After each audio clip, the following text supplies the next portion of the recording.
الأنبياء والرسل وهم الصحابة. فلأجل ذلك أخي الكريم هذه نصيحة لي ولك ولكل المسلمين، هذه أمور لا يحاسبك الله عنها، لأن هذه الأمور ترجع إلى الحكماء، إلى الحكام والعلماء.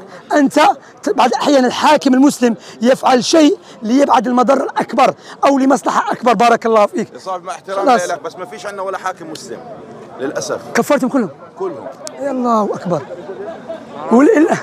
لا يجوز تكفير المسلم، لا يجوز، لا يجوز. مش مكفرهم بس لا هم لا هو قال كفار، قال ليش تكفرهم؟ اسمع هم مش مبينين مثل المسلمين اساسا. السعوديه فيها التوحيد والسنه واضحه. دون لوك ذاك مسلم. السعوديه توحيد، في الجزائر، في الجزائر مساجد، في المغرب المساجد ما شاء الله، الناس يصلون، الحجاب. انت بتحكي على العالم مش على الحكام، انت بتحكي الدول العربيه كلها، لكن الحكام سامحين وفيها مسلمين وناس اطيب مني واحسن مني ومن اهلي، ولكن حبيبي انا ما فهمتك. مش عم يحكموا كحكام مسلمين. هو اساسا بيطلع ما بيقولكش انا حاكم مسلم اساسا، يقول لك حاكم مسلم. والله انهم كلياتهم علمانيين يا زلمه. لا والله انا علمانيين يا رجل. السعوديه والله علمانيين وللبيض كمان. شوف